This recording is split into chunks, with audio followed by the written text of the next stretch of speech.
I expected another suffocating Thanksgiving until my grandmother slammed her glass down and screamed at me about $1 million house.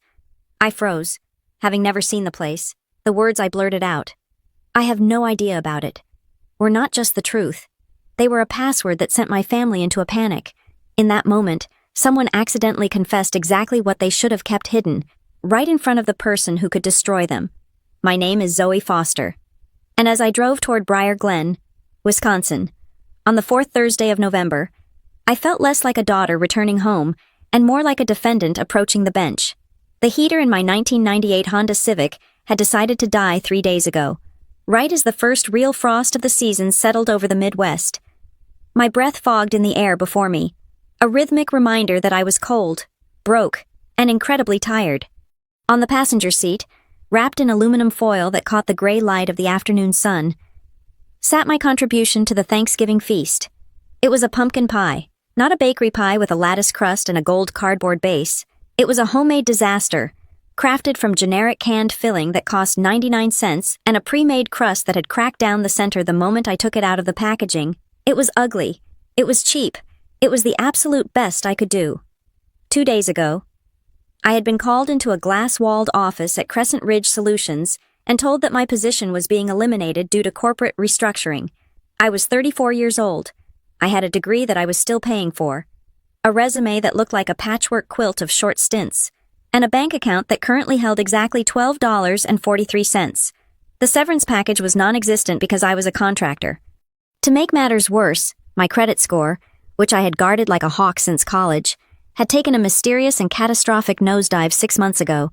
It had plummeted to the low 500s for reasons I could not decipher, effectively barring me from renting a new apartment. I was currently sleeping on a deflated air mattress in my friend's living room, living out of 2 suitcases and a lingering sense of dread. As I turned onto the street where my parents lived, the knot in my stomach tightened. The houses here were sprawling, confident structures with manicured lawns and driveways that didn't have oil stains. My parents' house was the crown jewel of the cul-de-sac. It was a 2-story colonial with white pillars and a wraparound porch that screamed stability. There were 3 cars in the driveway already. My father's pristine sedan, my mother's SUV, and the sleek, aggressive luxury convertible that belonged to my sister, Sienna. I parked my rattling Civic on the street, far enough away that it wouldn't ruin the aesthetic of the driveway, but close enough that I wouldn't freeze walking to the door. I took a deep breath, grabbed the sad little pie, and walked up the path. The wreath on the door was made of dried autumn leaves and probably cost more than my weekly food budget. I didn't knock. I just walked in. The heat hit me first, smelling of sage, roasting turkey, and expensive perfume. Zoe. You made it? My mother, Elaine, swept into the hallway. She was wearing a silk blouse the color of champagne and holding a glass of white wine. She looked perfect. She always looked perfect. She hugged me. But it was one of those air hugs where her body didn't actually touch mine, ensuring her silk remained unwrinkled and my poverty didn't rub off on her. Happy Thanksgiving, Mom, I said, holding out the foil-wrapped disc. She looked at the pie. Her smile faltered for a fraction of a second, a tiny glitch in the matrix, before she recovered. Oh, you baked? How quaint.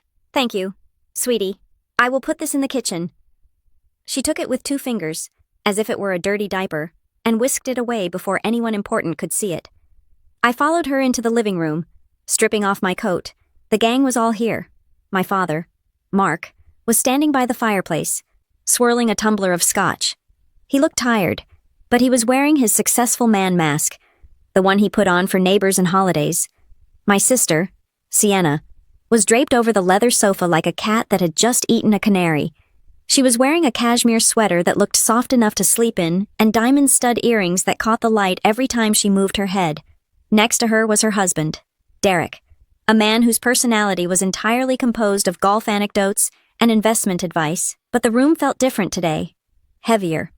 In the high-backed armchair in the corner sat my grandmother, Evelyn. We hadn't seen her in 3 years. She had been living in Florida, and communication had been sparse. Dad always said she was difficult, that she preferred to be left alone. Yet here she was. She looked smaller than I remembered, her white hair pulled back in a severe bun, her hands resting on the head of a cane, but her eyes were the same, sharp, blue, terrifying. She wasn't smiling, she wasn't participating in the small talk, she was just watching. Hi, Grandma? I said, walking over. I felt like a child again, terrified of scuffing the floor. She looked up at me. Her gaze raked over my thrift store sweater and my scuffed boots. It wasn't judgmental, exactly. It was analytical. Zoe, she said.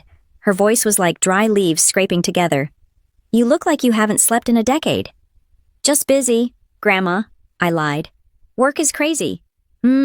She hummed, a sound that indicated she didn't believe a word of it. Okay, everyone.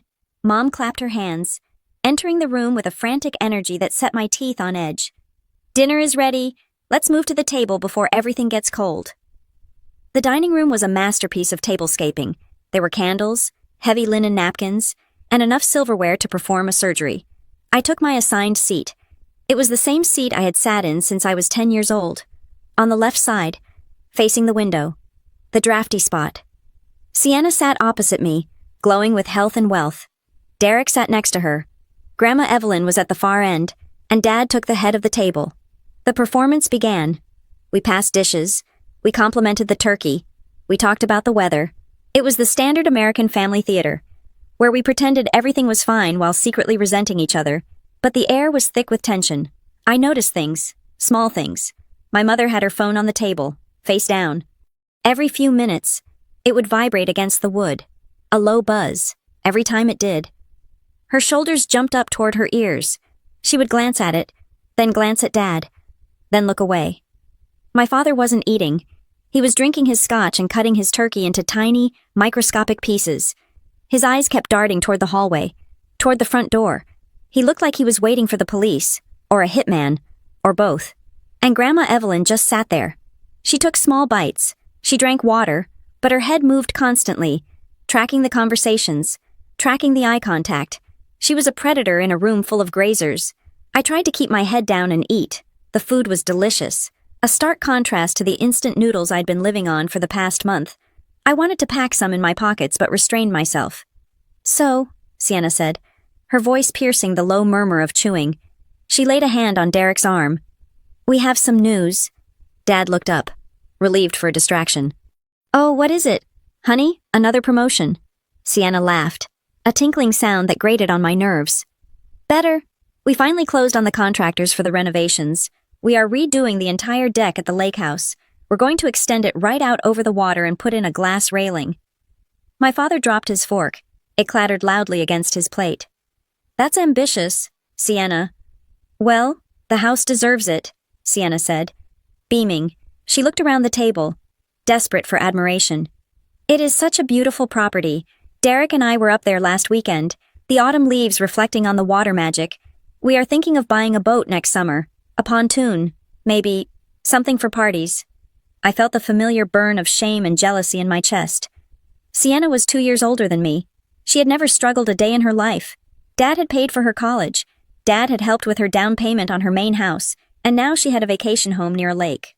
Meanwhile, I was calculating if I could afford gas to get back to the city. That sounds expensive, I said, the words slipping out before I could stop them. Sienna looked at me with a pitying smile. It is an investment. Zoe, real estate always appreciates. You have to spend money to make money, but I guess that is a concept you struggle with. Sienna, Mom warned, but there was no heat in it. Be nice. I am being nice, Sienna said, shrugging. I am just saying, Zoe is always so worried about pennies. If she focused on the big picture, maybe she wouldn't be well. Where she is? Where I am, I asked, my grip on my fork tightening. And where is that? Sienna.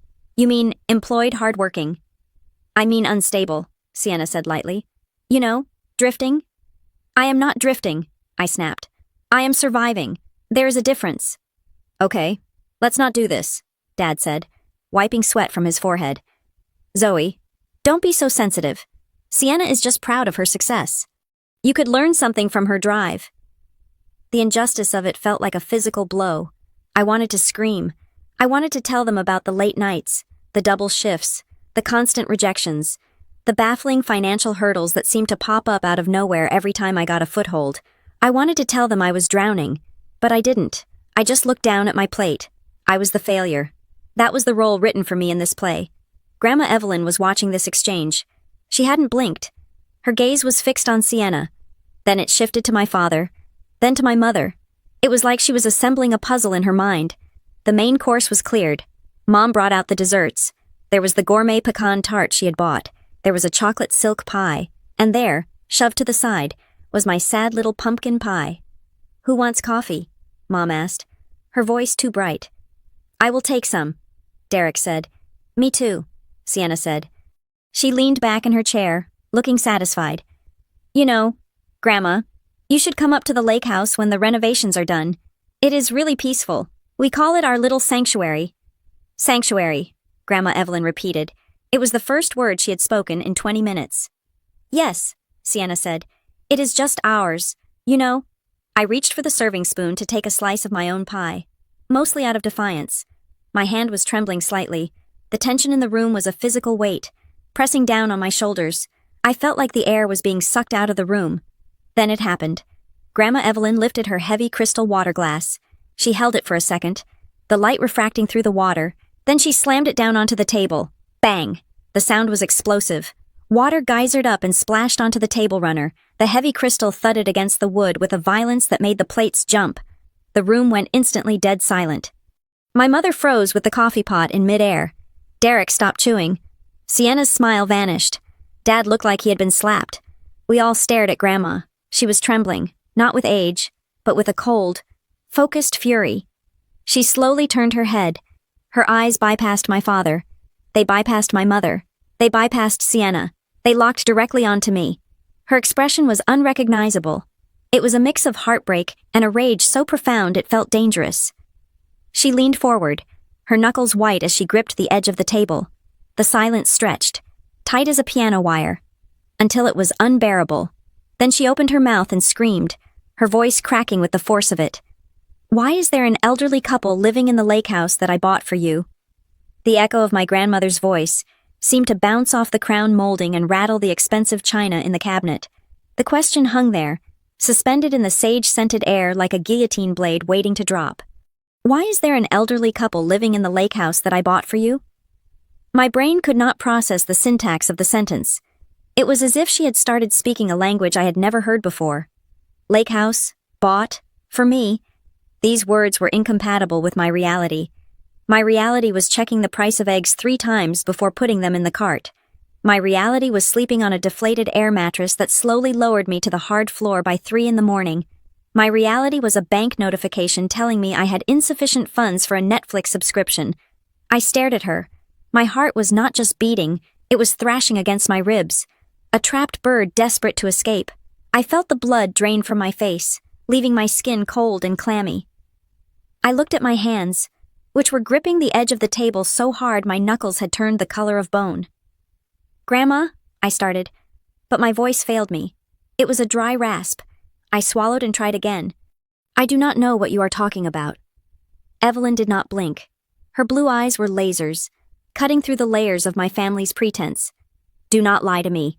Zoe, I bought that property 3 years ago. I put the deed in your name. I sent the documents to your parents' house because you were in between apartments.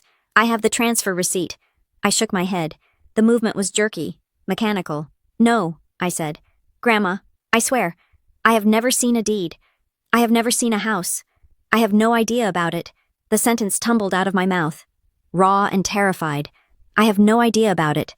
It felt like a confession of ignorance, a plea for sanity. Before the last word had even settled, the vacuum of silence was filled by a rush of noise from the other side of the table. It was Sienna. "Oh, for heaven's sake," Sienna scoffed. She let out a short, sharp laugh that sounded like glass breaking.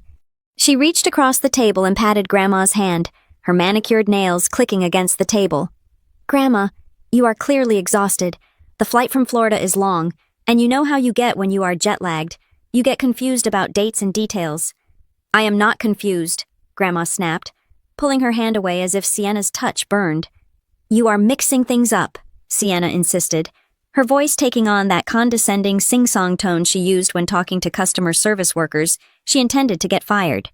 "You probably mean the house you looked at years ago, or maybe you are thinking of that time Dad talked about buying a rental property. You are tired. You need to rest." "Sienna is right," my mother, Elaine, chimed in. Her voice was high and brittle, like a violin string stretched to the breaking point. She stood up halfway, hovering over her chair, desperate to physically block the conversation. Mother, really, this is Thanksgiving. We are supposed to be grateful, not interrogating people about imaginary real estate. Look at the time. Who wants more coffee? I have decaf. I can make a fresh pot of decaf. Sit down, Elaine, Grandma said. She didn't shout it. She didn't have to. The command was absolute. Mom sat down. My father, Mark, cleared his throat. It was a low rumbling sound. He turned his body toward Grandma, shielding me from her view. But his words were a weapon aimed directly at my chest. Mom, he said, his voice dropping to a confidential, serious register. You have to understand, Zoe has been under a lot of pressure lately. She lost her job. Again, she is struggling. He gestured vaguely toward me, as if I were a broken appliance that couldn't be fixed. She creates these narratives to cope. If you start talking about houses and money, you are just going to confuse her more. She is fragile right now. We try not to agitate her. Agitate her. The phrase hit me with the force of a physical slap. The air left my lungs. I remembered 2 years ago, when I had asked to see the details of my student loan trust that my grandfather had set up before he died. Dad had told me I was being paranoid, that I was obsessing over money, that I was being manic. He had used that word, manic. He told me to calm down, to stop acting crazy, or he would stop helping me entirely. I remembered 6 months ago, when I asked why my credit score had dropped 50 points overnight when I hadn't missed a payment. Mom had told me I was imagining things, that I was just stressed, that I was unstable, agitated, fragile. They were keywords. They were the bars of the cage they had built around me.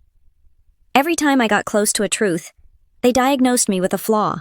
They turned my valid questions into symptoms of a mental failing, and for years, I had believed them. I had thought, maybe I am crazy. Maybe I am bad with money. Maybe I just do not understand how the world works.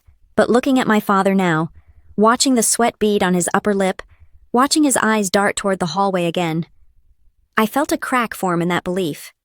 I am not agitated, I said. My voice was quiet, but it was steady. And I am not imagining a house, Dad. Grandma is the one who brought it up. See, Dad said, throwing his hands up. He looked at Grandma with a pleading expression. She is getting defensive. This is what I mean. She cannot handle stress. Let's just drop it.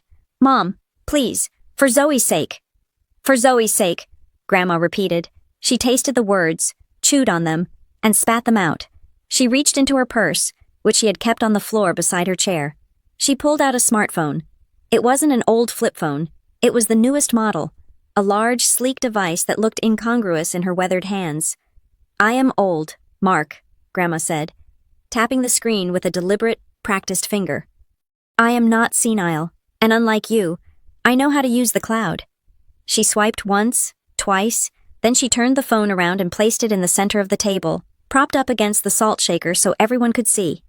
Explain this, she commanded. I leaned forward. The screen was bright, the resolution crisp. It was a photo. In the background stood a house. It was beautiful, a modern A-frame with floor-to-ceiling windows reflecting a steel gray lake and trees blazing with autumn colors. It looked like something out of a magazine, the kind of place where people drank wine and wore cashmere and never worried about the price of heating oil. In the foreground stood 4 people. On the left were Sienna and Derek. They were dressed in matching beige trench coats. Sienna was laughing, her head thrown back, a glass of champagne in her hand. Derek was smiling that shark-like smile of his, one arm draped possessively over Sienna's shoulder. On the right was an older couple I did not recognize. They looked kind. They looked wealthy. They were holding a hand-painted wooden sign that read, "Welcome home." And in the caption below the photo, which was clearly a screenshot from a social media post, were the words, "So happy to welcome our first long-term tenants to the Lake Rowan Retreat. Wishing you a peaceful stay. Landlord, life passive, income lake life." The date on the post was 14 months ago. I stared at the image. I stared at the hashtag, landlord life, Sienna, my sister, who had just told me I needed to understand the big picture, my sister, who had mocked my pie. She was standing in front of a house my grandmother claimed was mine, renting it out to strangers. I looked up at Sienna. For a single heartbeat, the mask slipped. Sienna was not looking at the phone. She was looking at Derek. Her face had gone the color of ash. Her mouth was slightly open, and her eyes were wide with a raw, primal panic. It wasn't just embarrassment. It was the look of someone who hears the police sirens and realizes there is no back exit. Then, she blinked, and the mask slammed back into place. She grabbed her napkin and dabbed at her mouth, though she hadn't eaten in 10 minutes. "That is just," Sienna started, her voice shaking before she cleared her throat violently. "That is just a rental we managed for a friend, helping them out. You know Derek is in real estate. We help people." "For a friend," Grandma repeated. Her voice dropped an octave. It was cold enough to freeze the water in the glasses. "I visited that house yesterday. Sienna, I knocked on the door. That nice couple, Mr. and Mrs. Henderson, invited me in for tea. They told me they have been paying rent for 3 years. They told me they send the checks to a company called Blue Heron Holdings." Grandma turned her gaze back to me. It was no longer angry. It was filled with a terrible, piercing pity that hurt worse than the anger. "They told me," Grandma continued, "that they rent the house from the owner, a woman named Sienna." The silence that followed was heavy, suffocating. It pressed against my eardrums. My father was staring at his scotch. My mother was staring at the tablecloth, tracing the pattern with a trembling finger. Sienna was staring at the wall. Her jaw clenched so tight, I could see the muscle jumping in her cheek. Grandma leaned forward, her eyes locking onto mine, demanding that I finally see the truth. "The deed was in your name, Zoe," she said. "I saw the original papers. I paid the lawyers. So tell me." She paused, and the weight of the coming questions seemed to darken the room. "Who used Zoe's name to transfer that house?" The question my grandmother asked hung in the air, heavy and suffocating, but my mind was no longer in the dining room. It was spiraling backward, rewinding through the last 3 years of my life. It was tearing through the timeline of my failures, looking for the glitch. For years, I had believed that I was simply the victim of terrible luck. I believed I was a statistical anomaly, a person destined to struggle no matter how hard I swam against the current. But as I stared at that photograph of Sienna standing in front of the house I supposedly owned, the pieces of my shattered life began to rearrange themselves into a terrifyingly clear picture. I flashed back to the week after my graduation. I had finished magna cum laude. I had a portfolio that professors had praised. I was hungry, ambitious, and ready to work. I had lined up 5 interviews with top-tier firms in Chicago and Milwaukee. I remembered walking into those glass buildings, feeling the thrill of possibility. The interviews had gone perfectly. I saw the hiring managers nod. I saw them smile. I heard the phrases that usually mean an offer is coming. "We are very impressed. You are exactly what we are looking for." And then, nothing. One by one. The rejection emails came. They were cold, generic, and confusing. 2 of them were rescinded offers. When I asked for feedback, a sympathetic HR manager at a marketing firm had told me off the record that there was a flag on my background check. She would not say what it was, only that I was considered a liability. I had gone to my parents then, crying at the kitchen table, this very table. I asked for help. I asked if they knew what could be wrong. I remembered my father, Mark, standing over me, shaking his head with a look of disappointed resignation. "Zoe," he had said, his voice heavy with paternal lecture. "This is just the real world. You cannot expect things to be handed to you. You need to be independent. Do not look for excuses. Look at yourself. Look at yourself." So I did. I internalized it. I took the temp jobs. I took the waitressing shifts. I worked 60 hours a week and barely scraped by. And while I was scrubbing tables and formatting spreadsheets for minimum wage, I watched Sienna. I watched Sienna quit her job because her boss had bad vibes. 2 weeks later, she was driving a new car. I asked how. Dad said, "Sienna needs a little help getting back on her feet. She is sensitive. We do not want her to lose momentum." The double standard had always stung, but I had accepted it as the family dynamic. Sienna was the fragile princess. I was the workhorse, but now, the memory tasted like bile. The spiral went deeper. I thought about the apartment I tried to rent 18 months ago. It was a small studio, barely big enough for a bed, but it was mine. I had saved the deposit for 6 months. I filled out the application with pride. The leasing agent had called me the next day. I could still hear her voice, dry and judgmental. "Ms. Foster, we cannot approve your application. Your credit score is in the low 500s, and there are delinquencies on your file." I had nearly dropped the phone. Delinquencies. I paid every bill on time. I ate ramen so I could pay my bills on time. I checked my credit report, and it was a disaster zone. There were inquiries I never made. There were credit cards opened in my name that were maxed out and defaulted on. When I called the credit bureaus to dispute them, they asked security questions I could not answer. They asked about addresses I had never lived at, addresses in Florida, addresses near a lake. I had called my mother, Elaine. In a panic, I told her someone had stolen my identity. "Oh, Zoe," she had sighed, sounding exhausted by my drama. "You probably just forgot to pay something. You are always so scattered. Stop trying to blame hackers for your own irresponsibility. Fix it yourself. We cannot bail you out every time you make a mistake." I hung up feeling crazy. I felt like I was losing my grip on reality. Was I irresponsible? Did I open cards and forget I started keeping receipts for cups of coffee? I started documenting every penny. Then there were the student loans. My grandfather had left a small trust, specifically for education. It was supposed to cover my payments, but every month, I got letters saying my payment was late. Every month, I got hit with late fees. When I called the loan servicer, they said the automatic transfer had been rejected, or that the account number had been changed. I was drowning, and the whole time, my family stood on the shore and told me I just needed to swim harder. My eyes drifted to Grandma Evelyn. I remembered the mail. It was a small memory, one I had dismissed at the time, about a year ago. I had stopped by this house to pick up some winter clothes I had stored in the attic. I saw a stack of mail on the hallway console table. On top was a thick envelope made of heavy, cream-colored paper. The handwriting was unmistakable. It was Grandma's jagged, elegant script. It was addressed to Zoe Foster. I had reached for it, my heart leaping. I hadn't heard from her in ages, but my mother's hand had snatched it away before I could touch it. "That is nothing," Elaine had said, sliding it into a drawer. "Just junk mail, advertisements for hearing aids. They sell mailing lists, you know." But it had Grandma's handwriting. I had argued, "You are seeing things." "Zoe," she had snapped, "Grandma is in assisted living. She can barely hold a pen, let alone write letters. Don't be morbid." I had asked Dad for her number.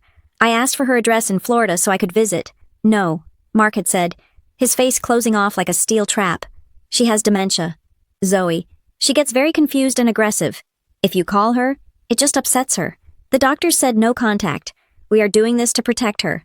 And to protect you. Protect me." They were protecting me from the truth.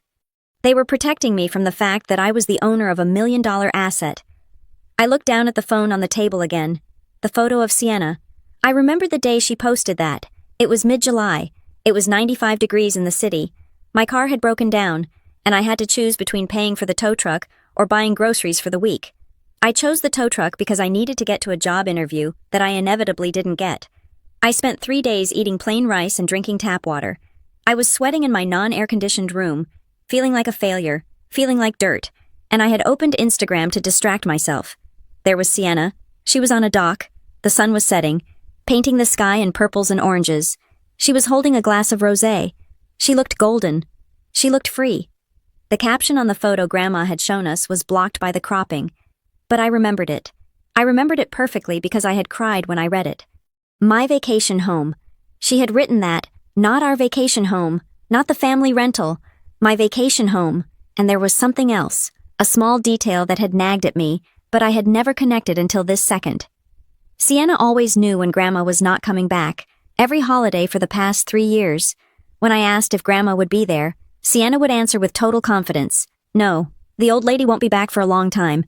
She is stuck down there. She is too sick to travel." She said it with a smirk.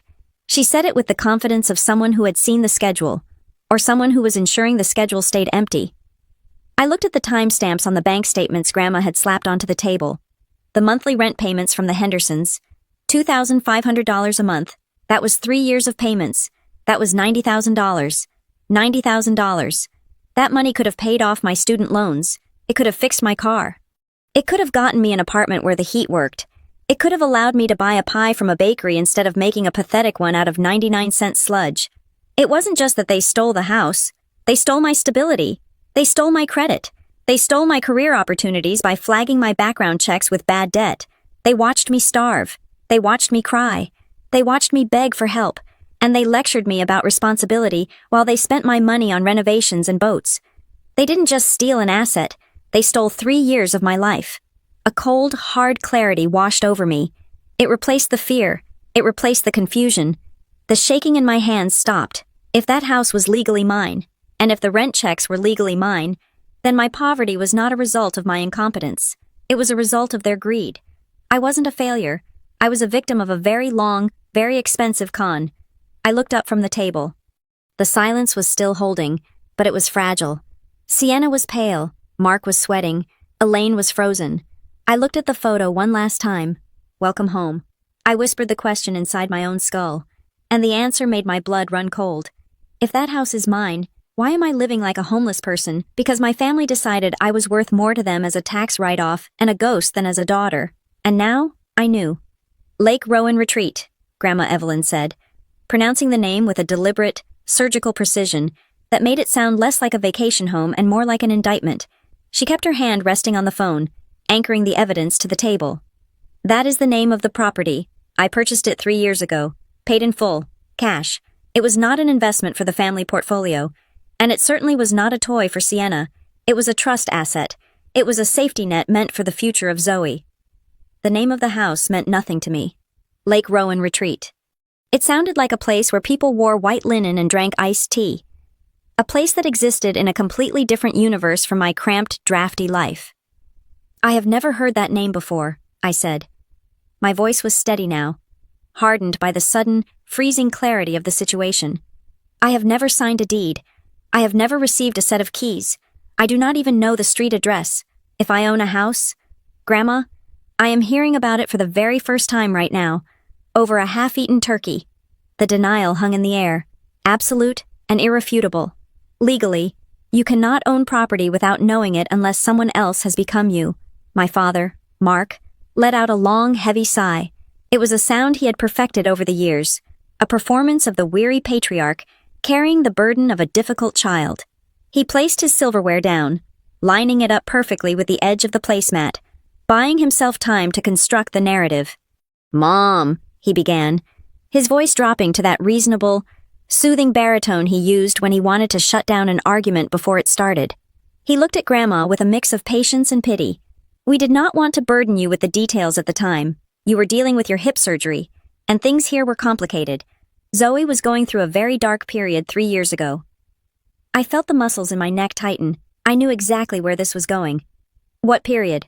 I asked, cutting him off. Mark ignored me. He kept his eyes fixed on his mother. "Zoe was unstable. Mom, you remember? She had just graduated. She could not hold down a job. She was calling us at all hours crying about money. She was manic. If we had handed over a deed to a valuable property to her, then she would have sold it for pennies within a week just to fund some impulsive idea. Or worse, she would have let it fall into ruin." He turned to me then, his expression softening into a mask of concern that made my stomach turn. "We were protecting you, honey. We put the asset under management to keep it safe until you were ready, until you were better. Better." I stood up. The chair scraped loud and harsh against the hardwood floor. "I was not sick. Dad, I was poor. There is a difference." "You are shouting," Elaine whispered, her eyes darting to the windows as if the neighbors were pressing their ears against the glass. "I am not shouting," I said, my voice rising despite myself. "I was crying about money because I was hungry. I was losing jobs because my background check was flagged. I was unstable because I was living on 4 hours of sleep and working 2 jobs to pay off loans that you guys told me were being handled. You call that a dark period. I call it survival." Elaine let out a sharp gasp and brought a hand to her chest. Her eyes welled up with instant, practiced tears. "See," she said, looking at Grandma. "Look at her. Mother, look at this aggression. She is doing it right now. She cannot control her emotions. This is exactly why we could not trust her with the responsibility of a house. She snaps. She is hysterical." It was a masterclass in gaslighting. By reacting to their theft, I was proving I was too volatile to be a victim. It was a trap I had walked into 1,000 times before, but this time, Grandma Evelyn was not looking at me with disappointment. She was looking at Mark and Elaine with the cold detachment of a judge watching a guilty defendant perjure themselves. "Sit down, Zoe," Grandma said softly. It wasn't a reprimand. It was an invitation to watch the slaughter. I sat. "So," Grandma said, turning her gaze to Mark, "you claim you were managing the property, holding it in trust because Zoe was mentally unfit." "Exactly," Mark said, exhaling as if the crisis had passed. "It was a stewardship. We were going to transfer it to her once she showed some stability, once she got a steady career." "I see," Grandma said. She reached into her large leather tote bag again. That is a very noble explanation, Mark. However, it contradicts the conversation I had yesterday afternoon. She pulled out a manila envelope. It was thick. She undid the string closure with agonizing slowness, letting the sound of the paper amplify the tension in the room. I drove to the house, she said. Lake Rowan, it is a lovely drive. I knocked on the door, and a lovely woman named Mrs. Henderson answered. We had tea. I asked her about the ownership of the house. Sienna shifted in her seat. The fabric of her expensive dress rustled. She picked up her wine glass, but her hand was shaking so badly she had to set it back down before she spilled it. Mrs. Henderson was very confused when I mentioned Zoe, Grandma continued, her eyes sliding over to Sienna. She told me she has never heard the name Zoe. She told me that for the last 3 years, she and her husband have been renting the property from the owner, a young, successful businesswoman who comes up to check on the renovations personally. Grandma paused, letting the silence stretch until it was thin and screaming. She told me her landlord is Sienna. That is a misunderstanding, Sienna blurted out. Her voice was shrill. They are old. They get names mixed up. I just handled the maintenance requests for Dad. I was the contact point. That is all. Is that so? Grandma asked. She reached into the envelope and pulled out a stack of papers. She fanned them out on the table like a winning poker hand.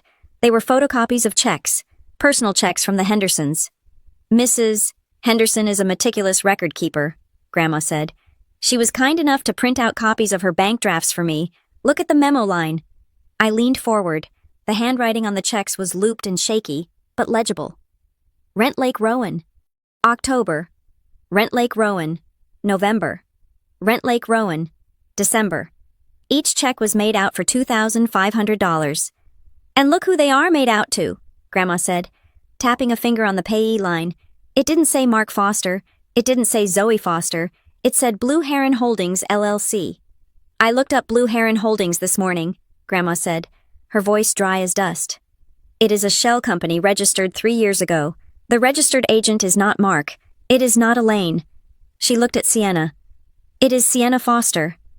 They are just checks, Sienna cried, her face flushing a deep, ugly red. Derek, say something. Tell her. Derek, who had been trying to blend into the wallpaper, jumped. He looked from his wife to the checks, panic flickering in his eyes. He was a man who liked easy money, not hard questions. Derek stammered. Well, the Hendersons, they are actually friends of mine, from the club. They needed a place to stay while their condo was being fumigated. It was just a favor, a temporary arrangement. A favor? Grandma asked, raising an eyebrow. A temporary arrangement that has lasted 3 years. With a lease agreement, I saw the lease. Derek, it is 20 pages long. It lists the monthly rent, the security deposit, and the pet fees.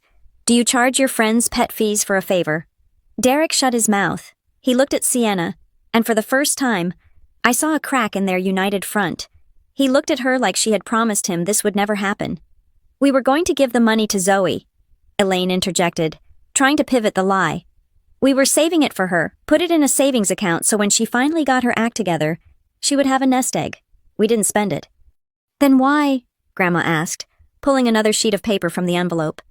Did the background check I ran on Blue Heron Holdings show massive withdrawals every month? Withdrawals that matched the exact amounts of the credit card bills for Sienna's wedding last year.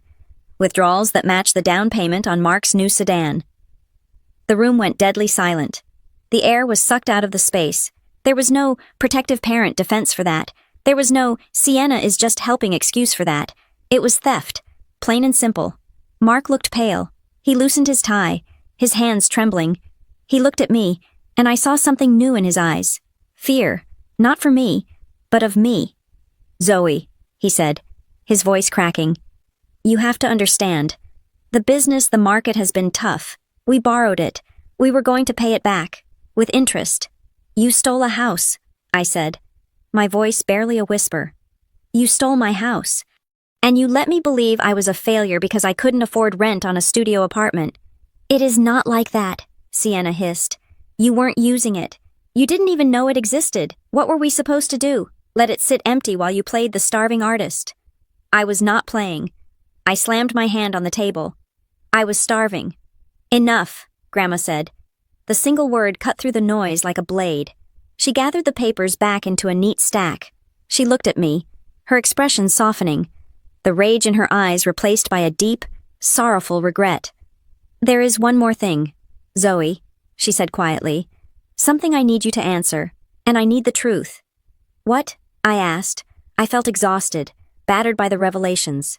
"For 3 years," Grandma said. "I wrote to you, every month. I sent letters to this house, asking you how you liked the property, asking if you needed money for repairs, asking why you never called me. I sent birthday cards with checks inside. I sent Christmas cards asking if you were angry with me." She leaned forward, her eyes searching mine. "Why did you never write back?" I felt a cold chill run down my spine, freezing me to the chair. I thought about the mailbox.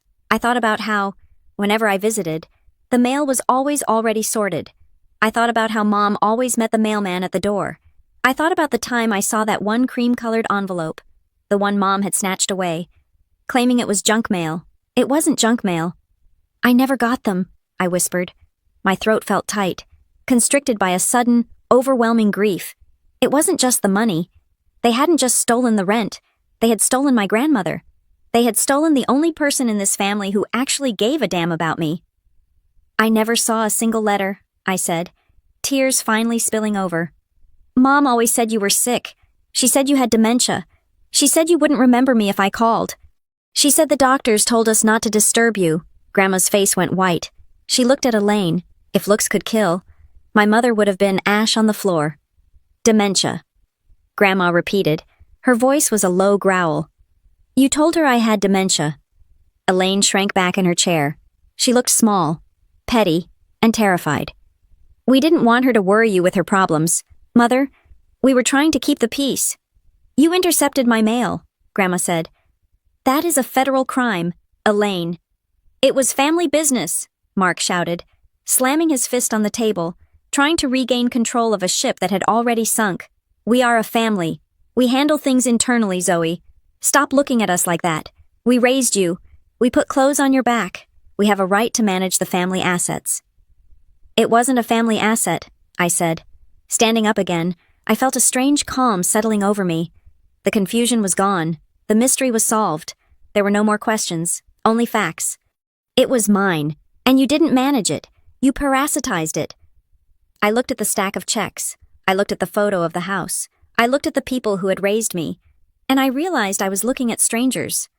"Who else knows?" I asked Grandma. "Who else knows about this?" Grandma smiled. It was a cold, terrifying smile. "I think," she said, glancing toward the closed doors of the dining room, "it is time we found out exactly how deep this rot goes." She turned her head toward the hallway. "Come in, Mr. Rourke," she called out.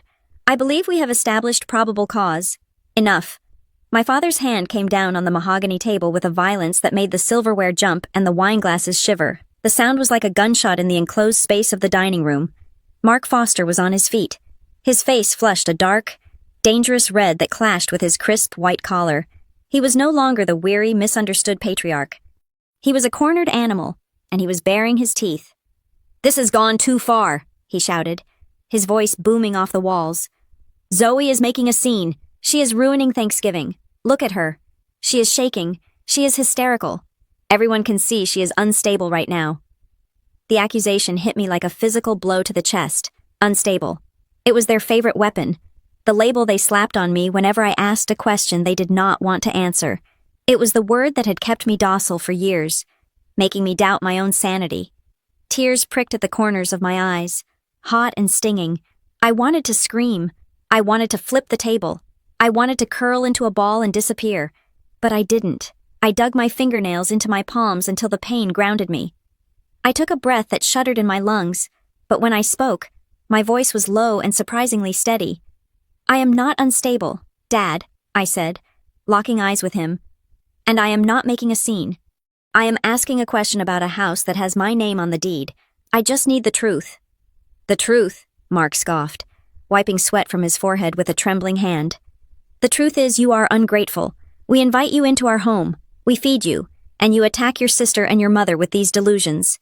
They are not delusions if there are cashed checks, Mark," Grandma Evelyn said. Her voice was not loud, but it cut through his bluster like a razor through silk. "We can explain the checks," Elaine interjected. She stood up, smoothing her skirt with frantic, jerky movements. Her smile was pasted on, tight and terrified. But not now. Not tonight. Everyone is emotional. The turkey is getting cold. Let's pause. She turned to me, her eyes pleading but her tone commanding. Zoe, honey, we will talk about this tomorrow. Just you, me, and Daddy, in the study. We will go over all the paperwork. We will clear everything up. Okay, just not now. It was the classic Elaine maneuver: delay, deflect, and then manipulate behind closed doors. If I agreed to talk tomorrow, by the time I walked into that study, they would have a story concocted. They would have documents shredded. They would have a guilt trip prepared that would make me apologize for them stealing from me. I opened my mouth to refuse, but Grandma Evelyn beat me to it. No, she said. The single syllable hung in the air, absolute and final. We are not doing this tomorrow, Grandma continued, her gaze shifting from Elaine to Mark to Sienna. And we are not doing it in the study. We are doing it right here, right now, over the dinner you paid for with my granddaughter's money. Mom, be reasonable, Mark hissed. We cannot discuss family finances with this tension. Oh, we are not just discussing finances, Grandma said. She turned her chair slightly, facing the double doors that led to the hallway. And we are certainly not doing it alone. She raised her voice, clear and commanding. Mr. Rourke, you may come in now. The room went deadly silent. The double doors, which had been closed to keep the draft out, swung open. 3 people walked into the dining room. They did not look like dinner guests. They looked like an execution squad dressed in business casual. Leading the pack was a man I recognized vaguely from Grandma's old stories, but had never met. Caleb Rourke. He was tall, with silver hair and a suit that cost more than my entire student loan debt. He carried a leather briefcase that looked heavy. There was no warmth in his face, only a professional, predatory focus. Behind him was a woman with sharp glasses and hair pulled back so tight it looked painful. She was holding a laptop and a stack of files. She scanned the room, her eyes lingering on the expensive crystal and the artwork, calculating their value. Bringing up the rear was a man who made the air in the room feel colder just by stepping into it. He was broad-shouldered, wearing a nondescript gray jacket. He didn't have a briefcase. He didn't have a laptop. He had the watchful, still demeanor of someone who used to carry a badge and now got paid a lot of money to find things people wanted hidden. What is this? Mark whispered. He fell back into his chair, his legs seemingly giving out beneath him. Mom, who are these people? This is Caleb Rourke, my attorney, Grandma said calmly. This is Rosa Delgado, a forensic accountant, and this is Gavin Pike, a private investigator. Sienna let out a choked sound, halfway between a laugh and a sob. A private investigator, Grandma. Are you serious? You brought lawyers to Thanksgiving dinner. This is not a dinner, Sienna, Grandma said, picking up her wine glass and taking a slow sip. This is a deposition. Mark looked like he was having a heart attack. You cannot do this. This is my house. I did not invite them. Actually, Caleb Rourke spoke up. His voice was smooth, deep, and devoid of any holiday cheer. We are not here as guests. Mr. Foster, we are here as legal counsel for Mrs. Evelyn Foster and Ms. Zoe Foster regarding the misappropriation of trust assets and potential fraud. And since the assets in question, specifically the funds from the Lake Rowan property, have been traced to accounts linked to this address, we felt it was prudent to conduct this conversation in person. Fraud, Elaine squeaked. She grabbed Mark's arm. Mark, do something. But Mark could do nothing. He was staring at the forensic accountant, Rosa, who had already set her laptop down on the sideboard, moving a tray of candied yams to make room for her investigation. Gavin Pike, the investigator, stepped forward. He didn't look at Mark. He didn't look at Sienna.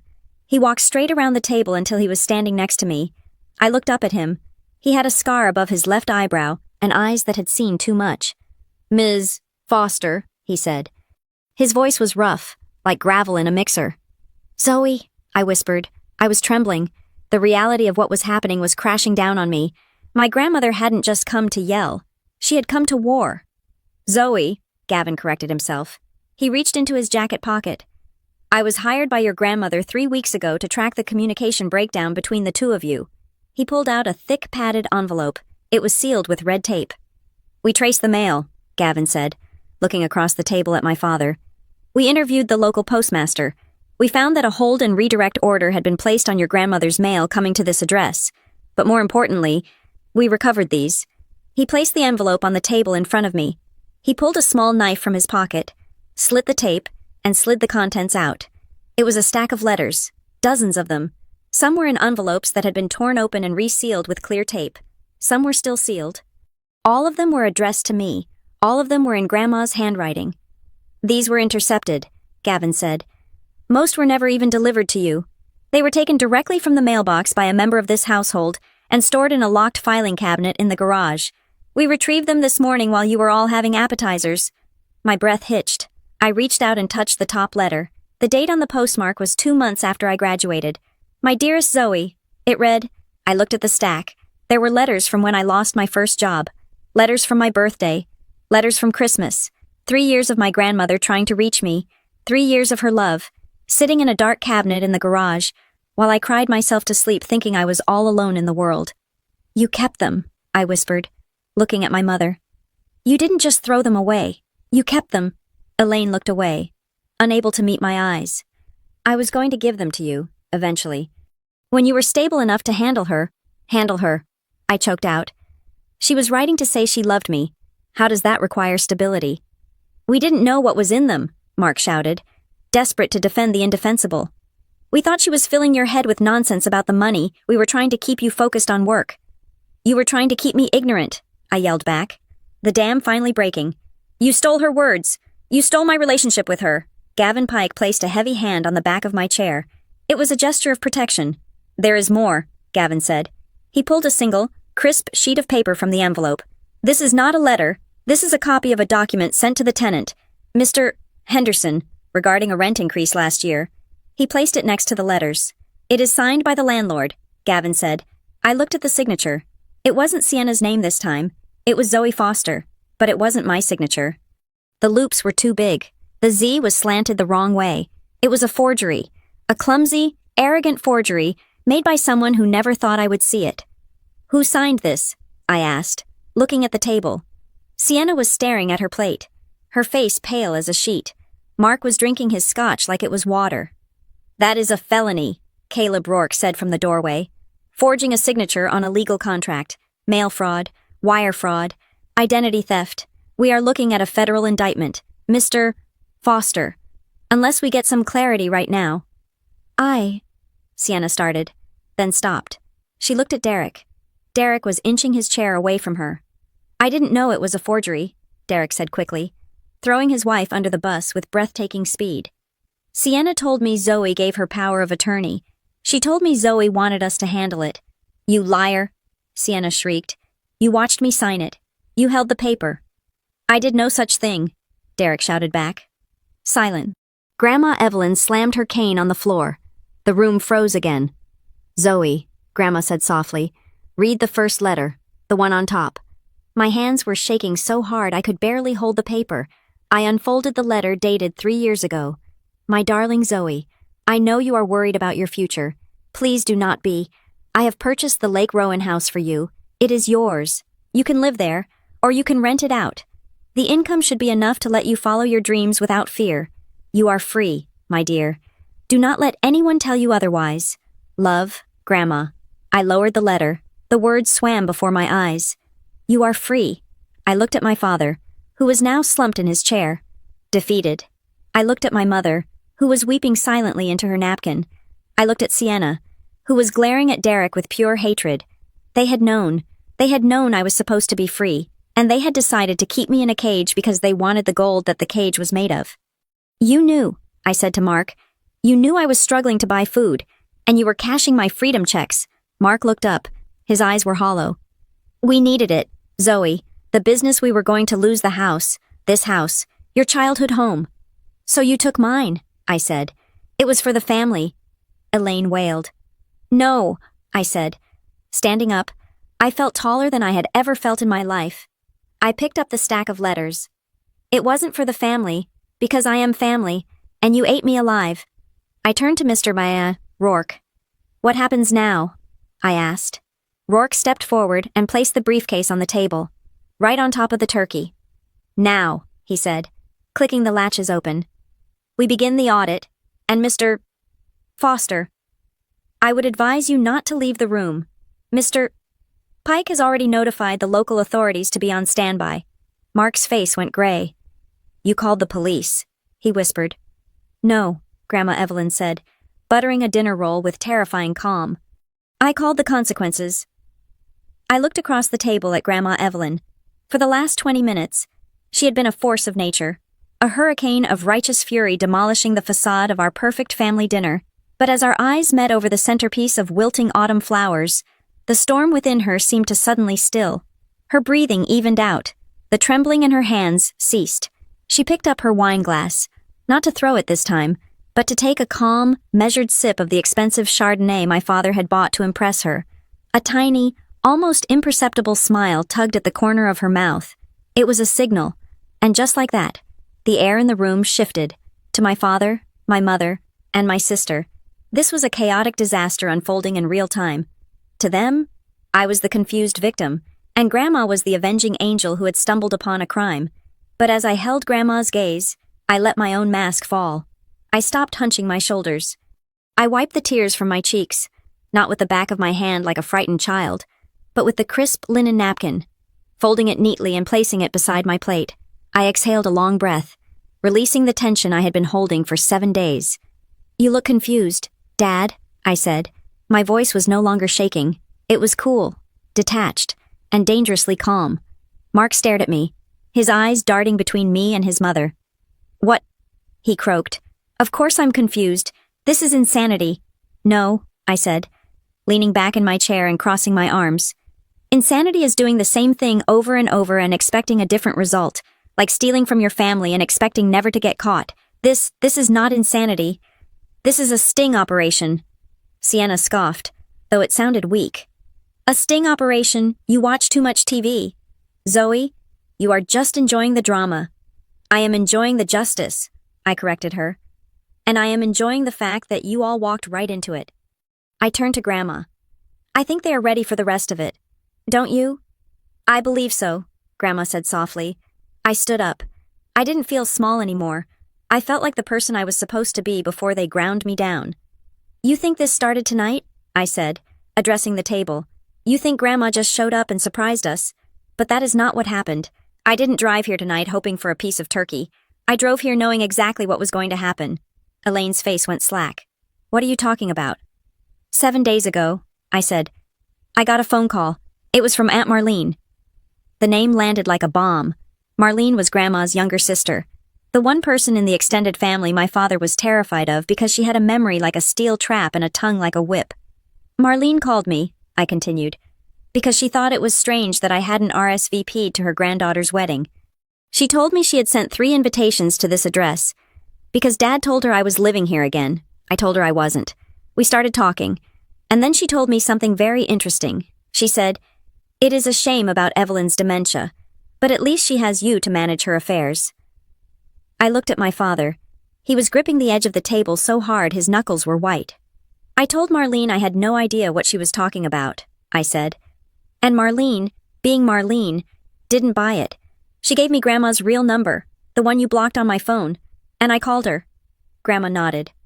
We met 3 days ago, she said. At a hotel in Madison. Zoe brought her bank statements. I brought the deed. We sat in that hotel room for 6 hours, I said. We compared dates. We compared signatures. We looked at the lies you told her about me being unstable and the lies you told me about her being gone. And we realized that if we just confronted you, you would deny it. You would hide the money. You would gaslight us like you always do. I took a step closer to Mark. So we wrote a script, I said. A script, Mark whispered. The line, I said. The line I said at the beginning of dinner. I have no idea about it. I let the words hang there.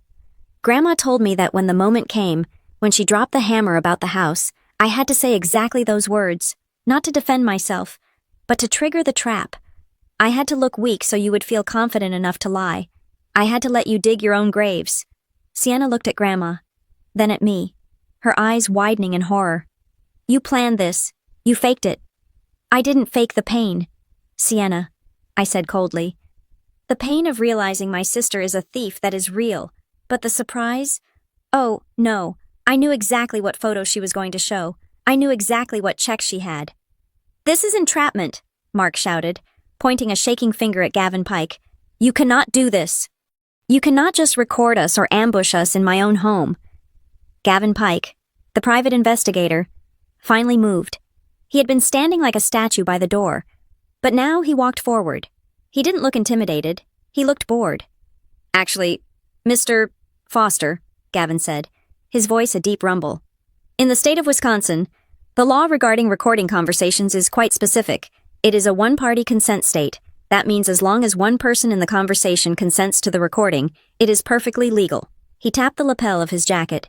"Ms. Zoe Foster consented," Gavin said. "Mrs. Evelyn Foster consented." He reached into his inner pocket and pulled out a small, sleek device. It was a digital recorder, and the little red light on the top was blinking steadily. "And," Gavin added, pointing to the flower arrangement in the center of the table, "so did the device I planted in the centerpiece when I arrived 10 minutes before dinner acting as the catering delivery driver." Mark's face drained of all color. He looked at the flowers as if they were venomous snakes. "You have been recording this whole time," Elaine whispered. "Every word," Gavin confirmed. "Every admission, every lie, every attempt to cover up the fraud.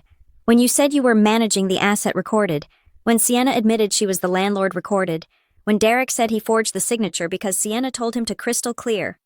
"I didn't say I forged it," Derek yelped, panic rising in his voice. "I said I witnessed it. Wait, no, I didn't mean." "It does not matter what you meant, Derek," Caleb Rourke interrupted from the doorway. "It matters what is on the tape, and what is on the tape is a conspiracy to commit fraud." "This is a game," Mark stammered, standing up and knocking his chair over. "This is just a sick game you are playing to hurt us." "Hurt you?" Rosa Delgado, the forensic accountant, spoke up for the first time. Her voice was sharp and precise, lacking any emotion. She opened a new file on the table, spreading out a fresh layer of misery for my parents. "Let's talk about hurt, Mr. Foster," Rosa said. "Let's talk about the student loans." I felt a fresh wave of anger wash over me, but I used it. I focused it. "Tell them, Rosa," I said. Rosa looked at Elaine. "Mrs. Foster, for the last 3 years, Zoe has been depositing $600 a month into an account she believed was a trust servicing her student loans. She scraped that money together from waitressing tips. She sacrificed meals. She sacrificed heating." Rosa pointed to a flowchart on the document. "We traced those deposits," Rosa said. "They never went to the Department of Education. They never went to any lender." "Where did they go?" Grandma asked, though she already knew the answer. "They went into an account under the name E.F. Consulting," Rosa said. "An account controlled solely by Elaine Foster." The room was so quiet, I could hear the hum of the refrigerator from the kitchen. "You stole my loan payments," I asked my mother. My voice broke, just for a second. "You watched me panic about defaulting. You watched me cry because my credit score was tanking, and you were taking the money I gave you to fix it and doing what with it?" Rosa flipped a page. "Spa treatments at the Ridge Club, a lease on a Lexus, and a significant amount spent at an online boutique called Gilded Age." Elaine covered her mouth with her hand. She looked like she was going to be sick. The realization that every transaction had been tracked, every selfish indulgence catalogued, was crushing her. "I was going to pay it back," Elaine whimpered. "It was a loan. I was just borrowing it." "You were stealing from your daughter who was living below the poverty line," I said. "You were drinking wine that cost more than my weekly grocery budget, bought with money I earned scrubbing floors." "It is not that simple," Sienna yelled. She suddenly lunged across the table. Her hand shot out, grabbing for the file Rosa was holding. "Give me that. You cannot just come in here and make up lies." It happened fast. Sienna's fingers brushed the paper, but she never got a grip on it. Gavin Pike moved with a speed that defied his size. In one fluid motion, he intercepted Sienna's arm. He didn't hurt her, but he stopped her dead in her tracks. He held her wrist firmly, forcing her to freeze. "I would not do that, Mrs. Miller," Gavin said. His voice was low and dangerous. "Tampering with evidence is another charge you really do not want to add to the list. Sit down." He released her, and Sienna fell back into her chair, gasping for air. She looked around the room, realizing that her tantrums, which had worked on her parents for 30 years, had absolutely no power here. Mark was leaning against the sideboard, looking like a man whose entire reality had dissolved. "Mom," he pleaded, looking at Evelyn. "Please, We can fix this. We can pay it back. Don't ruin us. We are your family. Grandma Evelyn stood up slowly. She looked at her son. She looked at the man she had raised, the man she had trusted. There was no love left in her eyes, only a cold, hard resolve. I did not come back here to eat turkey, Mark, she said, and I did not come back to ruin you. You ruined yourselves the moment you decided your daughter was prey. She walked over to me and placed a hand on my shoulder. Her grip was strong. I came back, Grandma said, her voice ringing with the finality of a judge's gavel. To tear down the cage you built around Zoe. You thought if you kept her poor, if you kept her doubting herself, she would never look up and see that she was the one holding the keys. Well, she is looking up now. She turned to Mr. O'Rourke. Show them the rest, Grandma commanded. Show them exactly what happens when you bite the hand that was trying to feed you.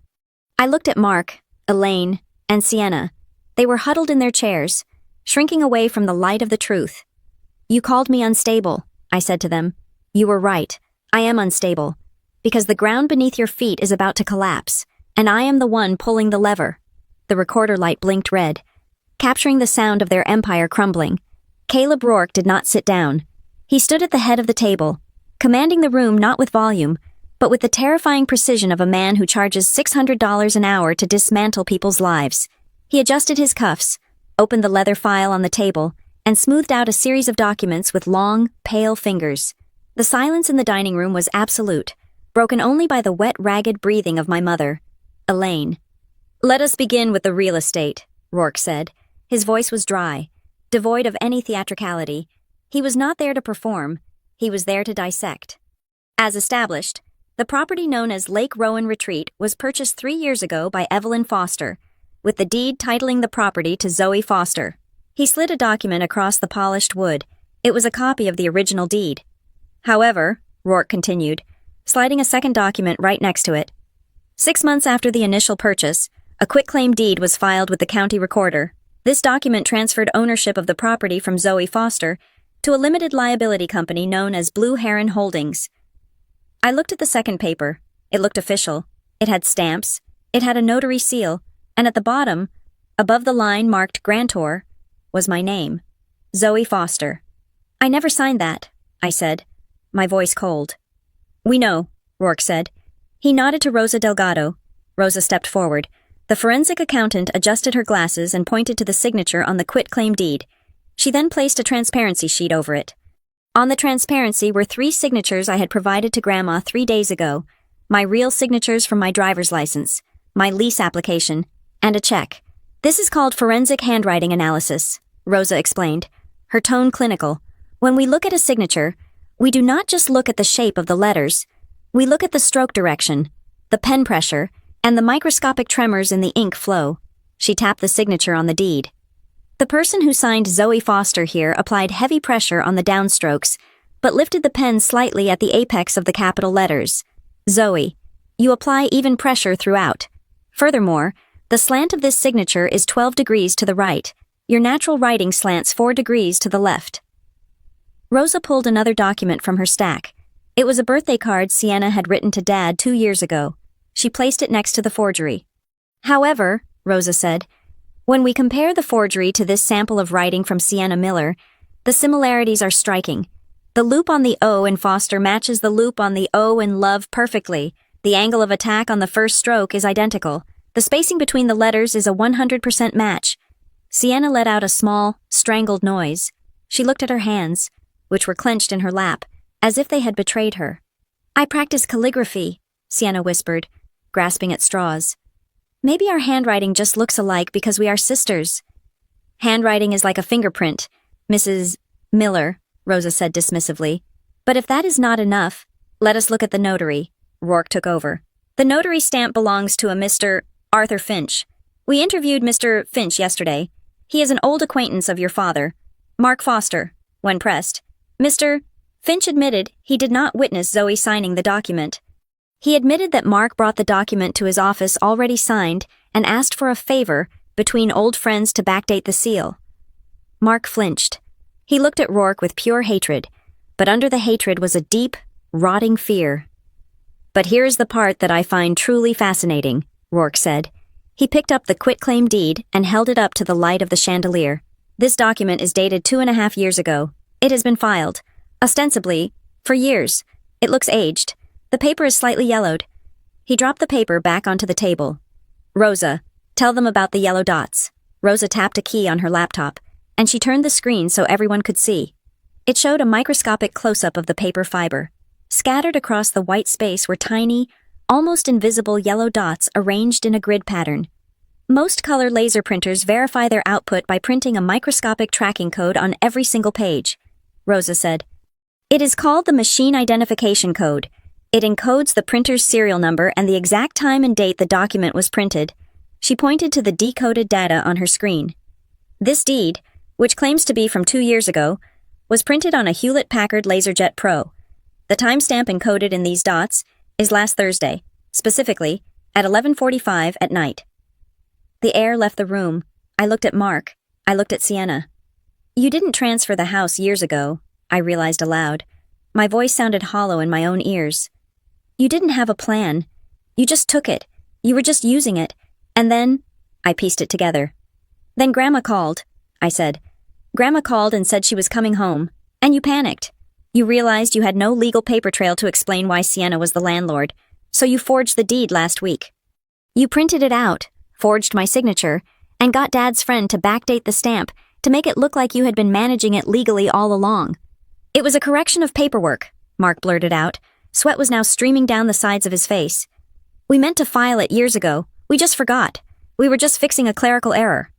Forging a signature is not a clerical error. Mark, Grandma Evelyn said, it is a crime, and printing it last week proves intent to deceive. It proves you knew exactly what you were doing. But that is just property, Rourke interrupted, his voice dropping an octave, becoming even more serious. Property can be returned, money can be repaid, but reputation, that is harder to fix. He reached into his briefcase again. This time, he didn't pull out a legal document. He pulled out a stack of emails. Zoe, Rourke said, looking at me. You mentioned earlier that you had trouble finding employment. You mentioned that offers were rescinded. You believed it was bad luck. He slid the emails toward me. I looked at the top one. It was addressed to the HR director of a firm I had interviewed with 2 years ago, a job I had desperately wanted, a job I was perfect for. Subject: confidential concern regarding applicant Zoe Foster.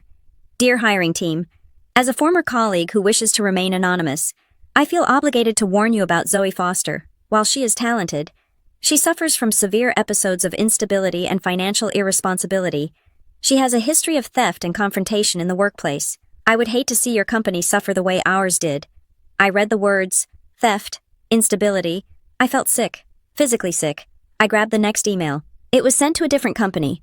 Same tone, different wording. Zoe is a liability. She has legal issues pending. Zoe is currently under investigation for fraud. They were lies. Malicious, targeted, venomous lies sent to every single person who had considered hiring me. Who sent these? I whispered. I looked up, tears blurring my vision. Who did this to me? They were sent from an anonymous Gmail account, Gavin Pike said from the corner. Calculated, risk88@gmail.com. He stepped forward and placed a technical report on the table. But anonymous email addresses still have digital footprints, Gavin said. We subpoenaed the metadata. Every single one of these emails originated from IP address 192.168.1.4. He pointed to the Wi-Fi router blinking in the hallway. That is the IP address of the residential gateway in this house, Gavin said. And the MAC address associated with the device that sent them corresponds to a MacBook Pro. He turned his gaze slowly toward Mark.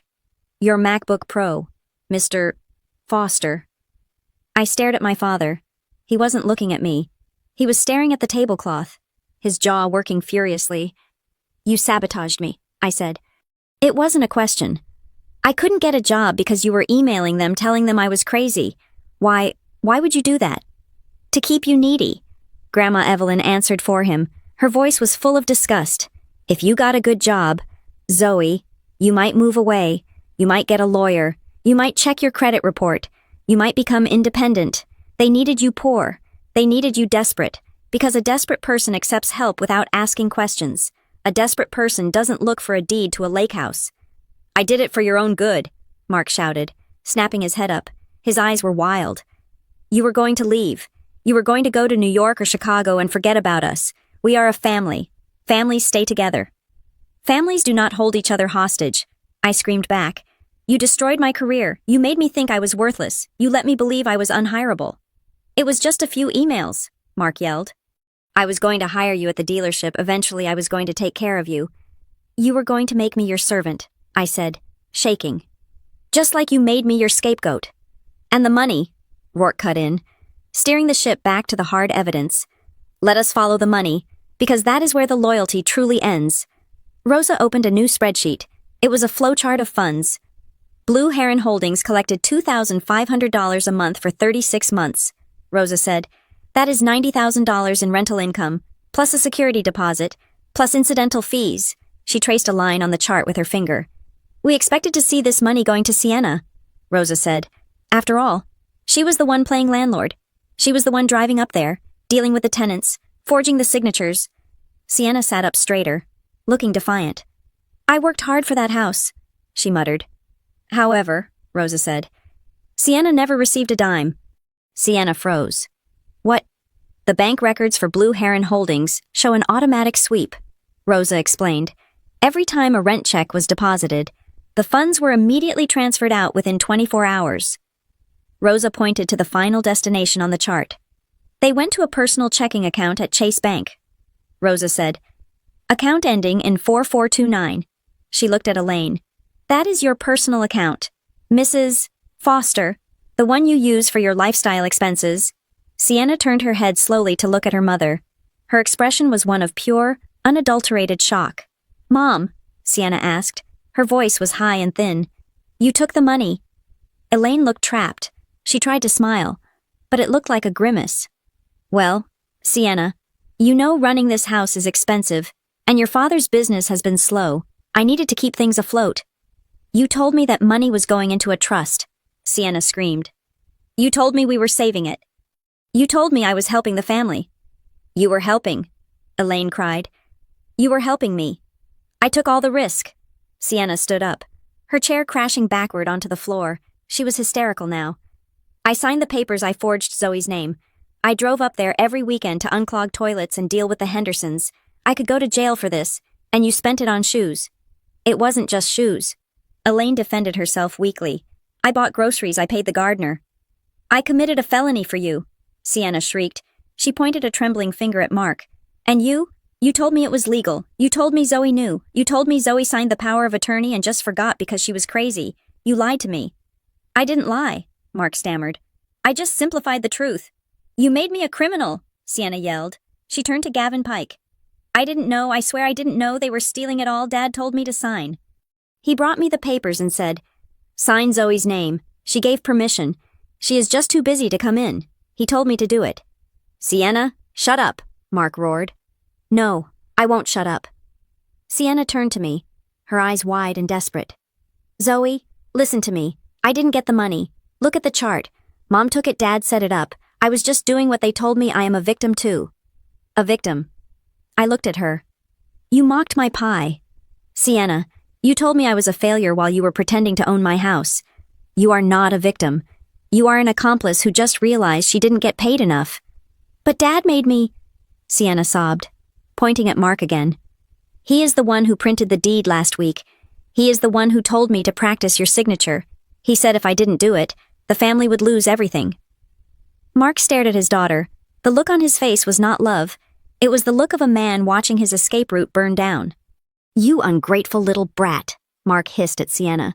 I bought you that convertible. I paid for your wedding, and this is how you repay me, by squealing the second things get hot. You set me up, Sienna screamed. We have enough, Rourke said calmly. Closing his file, the sharp snap of the leather cover sounded like the final nail in a coffin. He looked at the three of them, Mark, sweaty and cornered, Elaine, weeping over her exposed greed, and Sienna, shivering in the wreckage of her betrayal. The circular firing squad has formed, Rourke observed to Grandma Evelyn. They are confessing to everything in an attempt to blame each other. It is fascinating, isn't it? Grandma said. She hadn't moved. She was just watching them. A look of profound disappointment etched onto her face. You put pressure on a diamond, and it gets stronger. You put pressure on this family, and it turns into dust. She looked at me. "Are you seeing this, Zoe?" she asked. "I see it," I said. And I did. I saw them for exactly what they were. Not powerful, not successful, not superior, just small, greedy people who were ready to eat each other to save their own skins. "Good," Grandma said, "because now that we have established the facts, it is time to discuss the bill." The dining room felt less like a place for a holiday meal and more like the cockpit of a plane spiraling toward the ground. The air was thick with the smell of cooling gravy and the metallic tang of adrenaline. My father, Mark, was the first to try and pull up from the nosedive. He pushed himself away from the sideboard, his face slick with a sheen of cold sweat, and attempted to reconstruct the shattered remains of his authority. "You are twisting everything," Mark said, his voice straining to find a reasonable pitch but failing miserably. He looked at Mr. Rourke, then at Gavin Pike, and finally rested his gaze on Grandma Evelyn, pleading with her to see his version of reality. "We did this for the family. Mom, you have to understand that we are a unit. We pool resources. Zoe simply does not know how to manage assets. She never has. If we had given her that house 3 years ago, she would have lost it. She would have been swindled. We were protecting the legacy." It was the same tired song he had been singing for a decade, but this time, the melody was off-key. Grandma Evelyn did not shout. She didn't even raise her voice.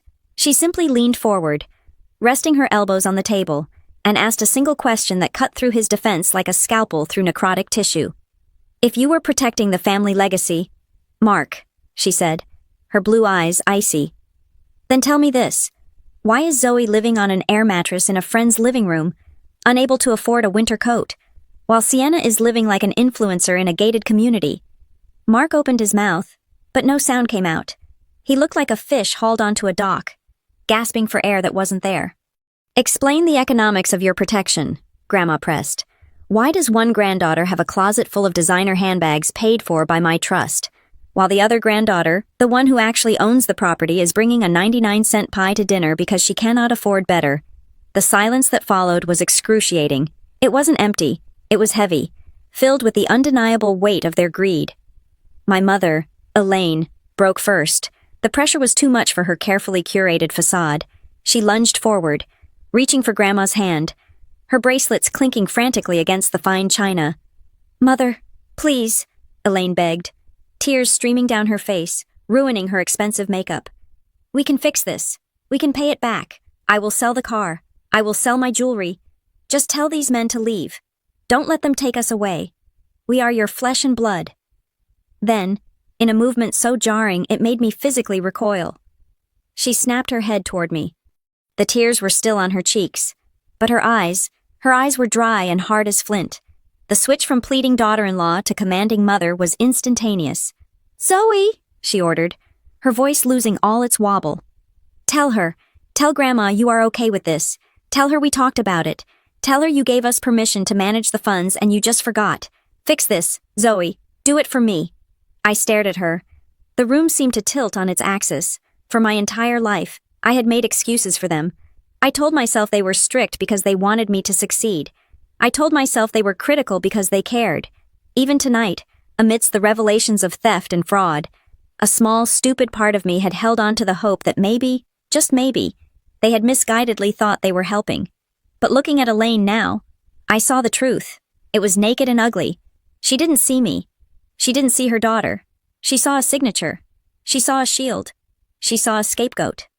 To her, I wasn't a person with feelings or needs. I was a resource to be mined and a barrier to be used when the consequences came knocking. I was nothing more than a name on a piece of paper that unlocked a bank account.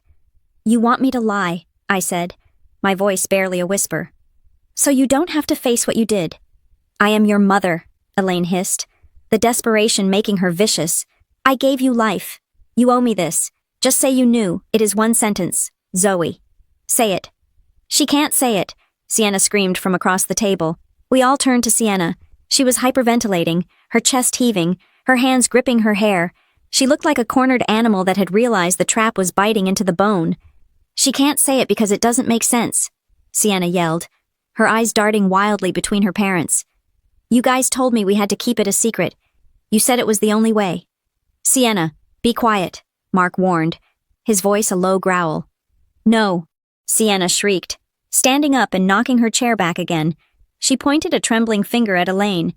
You told me you said, we have to keep Zoe poor. I asked why we couldn't just give her a little bit of the rent money, just so she wouldn't ask questions, and you said no. I never said that, Elaine shouted, her face turning purple. You did, Sienna cried, tears flying. You said, if Zoe gets money, she will get independent, she will move away, she will stop needing us, and if she stops needing us, we can't control her. You said we had to keep her desperate so she would stay under your thumb. You said poverty was the only leash that worked on her. The words hung in the air, vibrating with a terrible, radioactive half-life. Poverty was the only leash that worked on her. I felt a coldness spread through my chest that had nothing to do with the temperature of the room. It was the chill of absolute betrayal. They hadn't just stolen my money to buy things.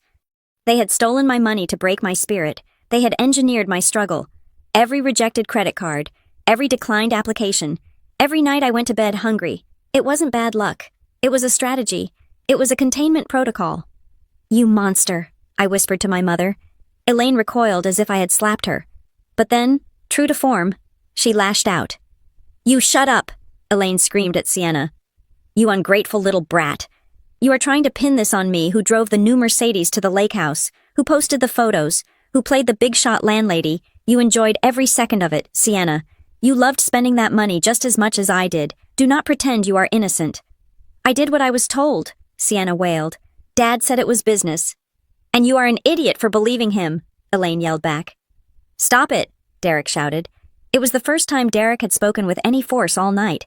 He stood up, looking pale and nauseous. He looked from his wife to his in-laws, and the horror on his face was genuine. Derek was a man who liked shortcuts. Sure, he liked easy money, but he was watching a family cannibalize itself, and he realized he was on the menu. I didn't sign up for this, Derek stammered, backing away from the table. Sienna, you told me the house was a gift. You said your parents gave it to us to manage because Zoe didn't want it. You said it was a family perk. It was, Sienna sobbed. No, Derek said, shaking his head violently. This isn't a perk. This is a felony ring. I am a licensed realtor. Sienna, do you know what happens to me if this gets out? I lose my license. I go to jail. I thought we were bending the rules, not kidnapping your sister's life. Oh, stop being dramatic. Derek, Mark snapped. You spent the money too. You like the boat. You like the club membership. I thought the money was ours, Derek yelled. I didn't know it was stolen from the girl sitting across the table eating a 99-cent pie. There is a line, Mark, and you guys aren't just crossing it. You are erasing it. Derek looked at me. Zoe, I swear to God, I didn't know the extent of it. I am sorry. I am so sorry. Sit down, Derek, Mark commanded. You are part of this family, and you will stand with us. I am not standing anywhere near you. Derek spat. He moved toward the door, but Gavin Pike stepped sideways, blocking his path with the immovability of a boulder. Not yet, Mr. Miller, Gavin said calmly. We are not done. Gavin walked back to the table. He reached into his jacket pocket and pulled out one final document. It wasn't a bank statement. It wasn't a deed. It was a single sheet of paper, folded in thirds. He placed it gently in front of Grandma Evelyn. We found this in the safe in Mr. Foster's home office, Gavin said. We executed a search based on probable cause regarding the mail fraud. Grandma Evelyn put on her reading glasses. Her hands were steady, but as she read the document, her jaw tightened until I thought her teeth might crack. Explain this, Mark, she said softly. Mark looked at the paper. For the first time tonight, the arrogance completely vanished from his face. It was replaced by a terror so profound it looked like he was staring into his own grave. He didn't speak. He couldn't. What is it? I asked. Grandma picked up the paper and held it up. It is a durable power of attorney, Grandma said. Dated 6 months ago, she looked at the signature line. It grants Mark Foster full control over all of my assets, my medical decisions, and my estate. It declares that I, Evelyn Foster, am mentally incompetent and unable to manage my own affairs due to advanced dementia. She lowered the paper and looked at her son with eyes that were no longer the eyes of a mother, but the eyes of a stranger. I never signed this, she said. I have never been diagnosed with dementia. My doctor in Florida will testify to that, and this signature, she pointed to the scrawl at the bottom. That is not even a good forgery. It is shaky. It looks like someone trying to imitate an old woman's hand. Gavin Pike spoke up, his voice dry and factual. We checked the notary stamp on this one, too. It is from a different office, a small check cashing place on the edge of town. The notary there admitted he was paid $500 cash to stamp a document without the signer present. The implication hit the room like a physical shockwave. Stealing the lake house was greed. Stealing the rent was theft. But this was something much darker. You were going to have me committed, Grandma said. Her voice trembled, not with fear, but with a terrible, consuming rage. You were going to use this fake document to declare me incompetent. You were going to lock me away in a nursing home so you could liquidate my entire estate before I even died. Mark said nothing. He stared at the table. Answer me, Grandma screamed, slamming her hand down. You were planning to bury me alive to get my money. We needed liquidity, Mark whispered. The excuse was so pathetic, so monstrous, that it sucked the oxygen out of the room. Liquidity, I repeated, feeling like I was going to vomit. You were going to put Grandma in a home. You were going to take her life away just like you took mine.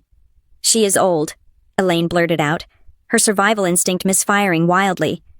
She doesn't need all that money. We have debts. We have the mortgage. It was going to come to us eventually anyway. We were just accelerating the process.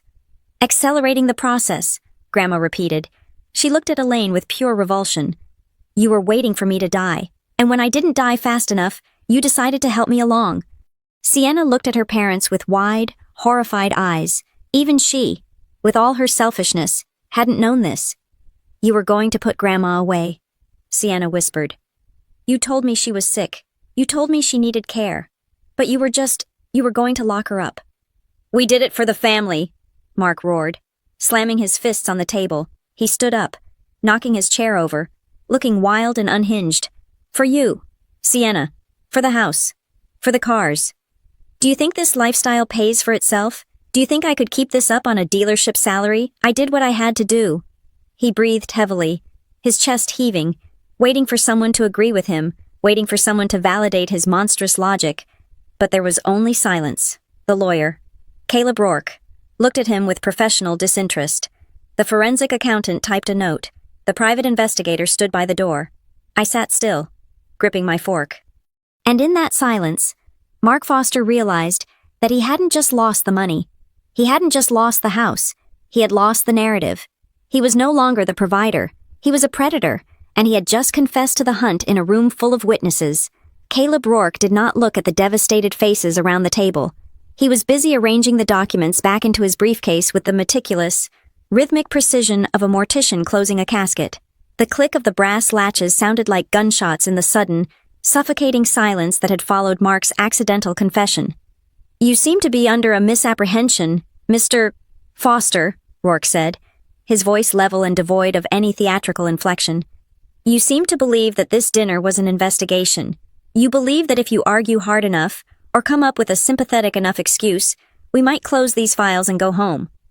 He looked up then, and his gray eyes were as hard as slate. This was not an investigation. The investigation concluded 72 hours ago. We did not come here tonight to find out if you committed fraud. We came here to give you one final chance to go on the record before the official machinery takes over, and you have done exactly that. What do you mean? Mark asked. His voice was a dry rattle. He was gripping the edge of the table, his knuckles white, looking like a captain realizing his ship had already sunk 10 minutes ago. I mean, Rourke said, checking his watch, that before we stepped into this house, my office electronically filed a formal complaint with the district attorney's office regarding the identity theft, the wire fraud, and the elder abuse. We also submitted a preliminary evidence packet to the FBI's Financial Crimes Division regarding the interstate nature of the mail fraud. The color drained from Mark's face so completely that he looked like a wax figure. You went to the FBI. You stole federal mail, Mark, Grandma Evelyn said from her seat.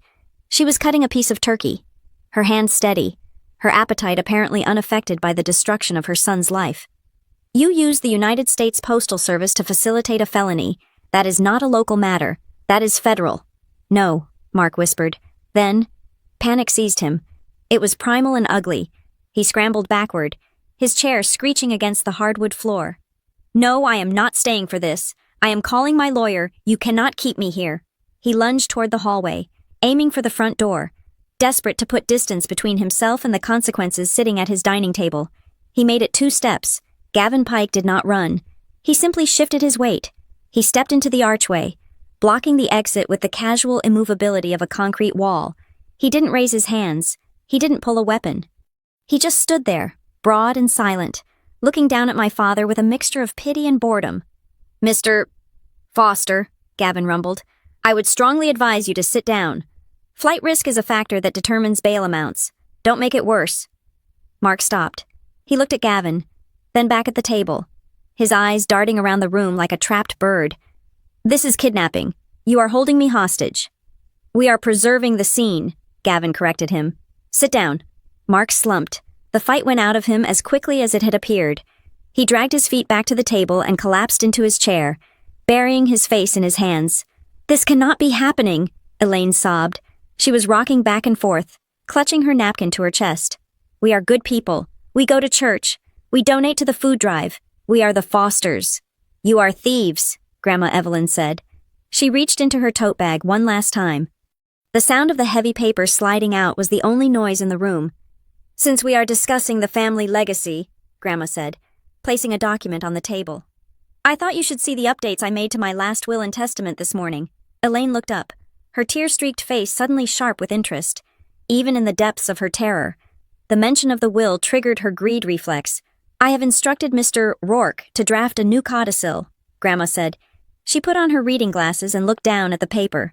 "Effective immediately, Mark Foster, Elaine Foster, and Sienna Miller are disinherited." A gasp went around the table. "Disinherited?"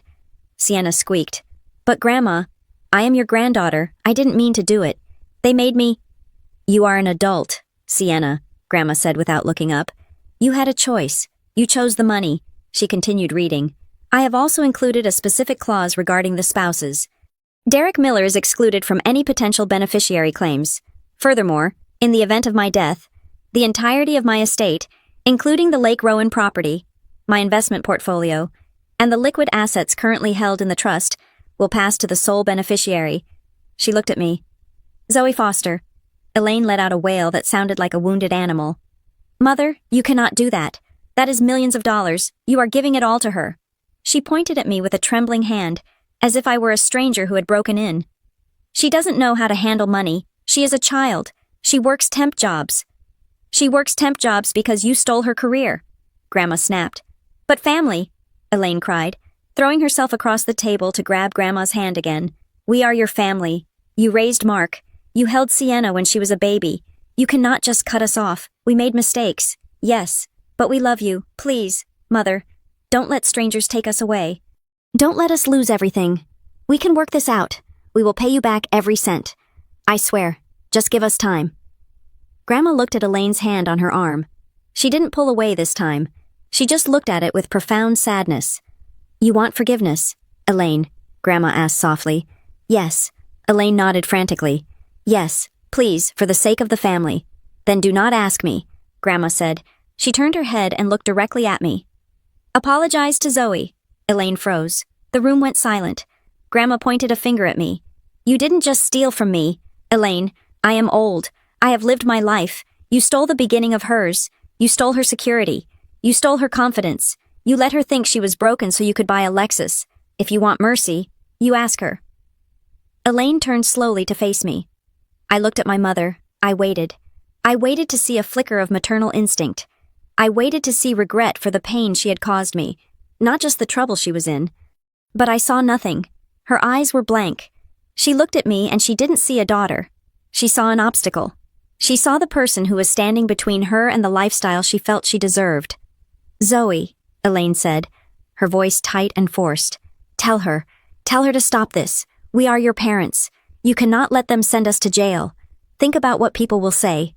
That was it. Think about what people will say. Even now, facing federal charges. Her biggest fear was the neighborhood gossip. I felt a strange sensation in my chest. It wasn't anger anymore. It was the breaking of a chain, the last link of guilt, the one that had tethered me to them for 34 years, finally snapped. I didn't scream. I didn't flip the table. I just looked at her, and I asked the question that had been burning a hole in my stomach for 3 years. "Do you know what brand of instant noodles costs 35 cents? I asked softly. Elaine blinked, confused by the non sequitur. What? 35 cents, I repeated.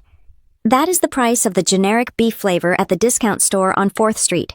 Do you know how many months I ate that for dinner every single night? Zoe, stop it, Mark groaned. This isn't the time for your pity party. 8 months, I said, ignoring him.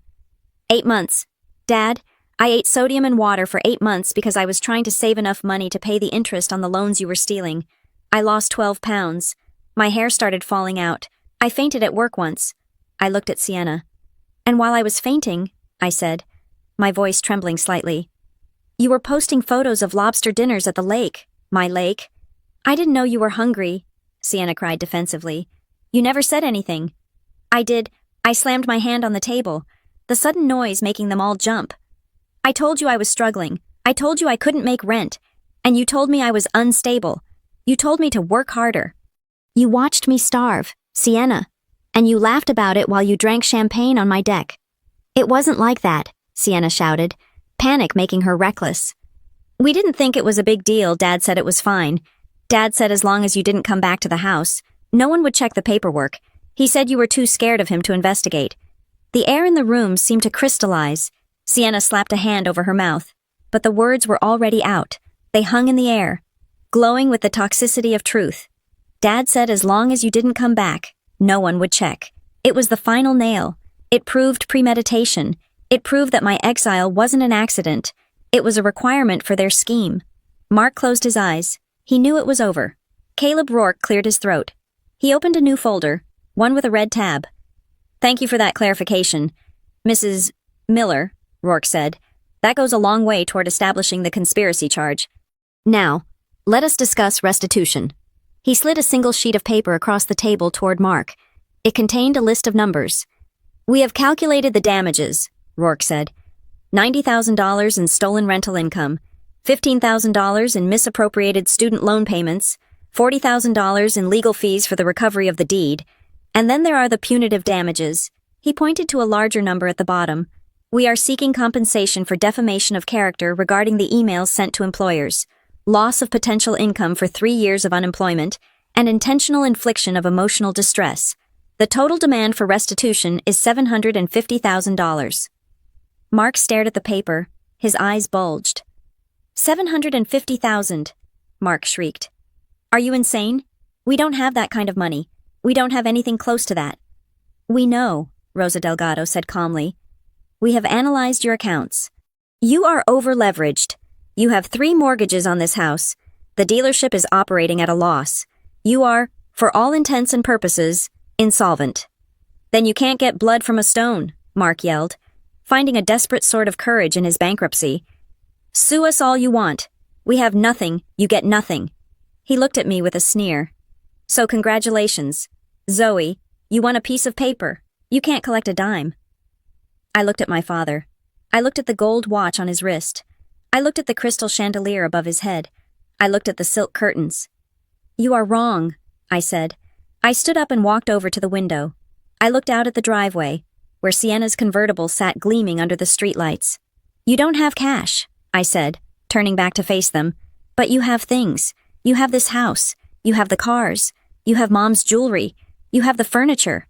This is our home, Elaine screamed. You can't take our home. It is not your home, I said, my voice cold. It is the collateral you used to finance your fraud, and now it is my restitution.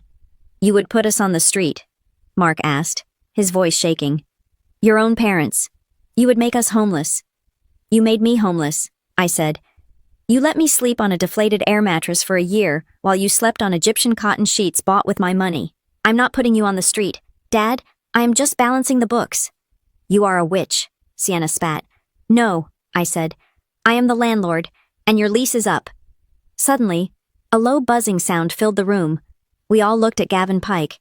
He reached into his pocket and pulled out his phone. He looked at the screen, then looked up at Rourke. They are here, Gavin said.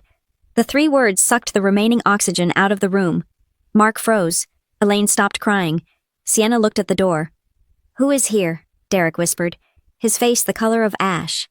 The outcome, Grandma Evelyn said, outside, through the heavy curtains. Blue and red lights began to flash. They swept across the dining room walls, rhythmic and terrifying. Blue, red, blue, red. They illuminated the terrified faces of my family, washing out the warmth of the Thanksgiving candles, replacing the holiday glow with the harsh, strobe light reality of the law. The silence that fell over the table was heavy. It was the silence of a cliff edge. It was the silence of people who had spent their whole lives thinking they were above the rules, suddenly realizing that gravity applied to them, too. Mark stood up, but his legs gave way, and he sat back down heavily. He looked at his hands. He looked at the scotch he hadn't finished. He looked at the life that was ending right in front of him. "Zoe," Mark whispered. It wasn't a command this time. It wasn't a manipulation. It was a plea from a man who saw the end. "Please." I looked at him. I looked at the man who had taught me to ride a bike, and then taught me that I was worthless, so he could steal my inheritance. "I have no idea about it," I said softly, repeating the password one last time. But this time, it meant something different. It meant I had no idea how to save them, and for the first time in my life, I had no desire to try. A heavy, authoritative knock echoed from the front door. Bang, bang, bang. The sound reverberated through the house, shaking the crystal, shaking the walls, shaking the lie they had lived in for so long. "I will get that," Gavin said. He turned and walked toward the hallway. The double doors of the dining room stood open, framing the path to the front entrance. We all sat there, frozen, as the sound of the deadbolt turning echoed through the house like a gunshot. The sound of the door opening was not dramatic. It was terrifyingly mundane. There was no kicking down of wood, no shouting of commands, just the heavy rhythmic thud of boots on the hardwood floor and the click of the latch engaging as the front door was pushed wide open. The draft from the outside rushed into the hallway, carrying the scent of dead leaves and impending snow, sweeping away the warm, stale air of the dining room. Gavin Pike stepped back, allowing the new arrivals to enter. 2 uniformed officers and 2 detectives in plain clothes walked into the light of the chandelier. They did not look like guests. They did not look like neighbors. They looked like the inevitable result of a mathematical equation that my family had been trying to solve incorrectly for 3 years. They brought with them an atmosphere of absolute, clinical seriousness that made the expensive furniture and the silver cutlery look ridiculous and fragile. The lead detective, a woman with tired eyes and a badge clipped to her belt, scanned the room. She held a clipboard. She didn't look at the turkey. She didn't look at the wine. She looked at the faces. "We are looking for Sienna Miller," she said. Her voice was flat, professional, and loud enough to reach the corners of the room. Sienna let out a small, strangled squeak. She tried to shrink into her chair, to make herself small, to become the little girl who could cry her way out of trouble. But she was not a little girl. She was a 36-year-old woman who had forged a deed and impersonated a landlord. "I am Sienna," she whispered. "Sienna Miller," the detective said, walking around the table to stand behind my sister's chair. "We have a warrant for your arrest regarding charges of identity theft, forgery of a legal instrument, and grand larceny." Sienna looked at Derek. Her husband was staring at the wall. Refusing to make eye contact, she looked at Mark. Her father was staring at his hands. She looked at Elaine. Her mother was weeping silently. "Stand up, please," the detective said. "Good." Sienna stood up. Her legs were shaking so badly she had to hold on to the table. When the detective pulled her hands behind her back and the metallic click-click of the handcuffs echoed through the room, the reality finally shattered her denial. "Zoe!" Sienna screamed. It was a raw, piercing sound. She twisted her body, trying to look at me. "Zoe, please, tell them it was a mistake. I am your sister. You cannot let them take me. I will go to jail. Zoe, please, just tell them you knew." I looked at her. I looked at the sister who had mocked my poverty. I looked at the woman who had lived in my house, slept under my roof, and spent my money while I shivered in a drafty room. I felt a phantom ache in my stomach, the memory of hunger, and it hardened my heart into stone. "Zoe," she begged, tears streaming down her face, ruining the makeup she had bought with my student loan money. "Do you have any idea what they will do to me? Do you have any idea?" I took a sip of my water. I set the glass down. I met her gaze, and I felt absolutely nothing. "I have no idea about it," I said softly. The room seemed to freeze around those words. "And," I added, looking at the handcuffs on her wrists, "I no longer have the obligation to know." Sienna's face crumpled. She realized, finally, that the password she had mocked was actually a verdict. The detective gently but firmly steered Sienna toward the hallway. "Mark Foster," another officer said, stepping toward the head of the table. My father looked up. He didn't scream. He didn't fight. He looked like a man who had been hollowed out. The arrogance that had fueled him for decades, the belief that he was the smartest man in the room, had evaporated, leaving behind a terrified, aging man in a suit he could no longer afford. Mark started, his voice cracking. "I need to call my attorney." "You can do that from the station." "Sir," the officer said. "Stand up." Mark stood up. He looked at the table, at the feast he had presided over like a king. He looked at Caleb Rourke, who was watching him with cold indifference. "I was trying to save the house," Mark whispered, more to himself than anyone else. "I was just trying to save the house." "You didn't save it," Gavin Pike said from the doorway. "You just lost the people who lived in it." The handcuffs went on Mark. He flinched at the touch of the cold metal. Elaine was last. She wasn't arrested. Not yet. But she was detained for questioning. An officer stood by her chair, waiting. She looked at me, her eyes wide and pleading, waiting for me to intervene, waiting for me to fall back into the role of the dutiful, obedient daughter. "Zoe," she sobbed, "we are family. You cannot let them do this. Family sticks together." Grandma Evelyn stood up. She walked over to where I was sitting. She didn't look at her son being led away. She didn't look at her granddaughter crying in the hallway. She reached into her pocket and pulled out a small, heavy object. It was a ring of keys. Attached to the ring was a wooden keychain carved in the shape of a loon. She placed the keys in my hand. They were cold and hard and real. Then she placed a thick envelope on top of them. "The address is inside," Grandma said softly. "It is 3 hours north. The heater works. The fridge is full. And the deed is in the envelope. The real deed. The one that no one can take away from you." I closed my fingers around the keys. The metal bit into my palm, a sensation that felt like an anchor grounding me to the earth.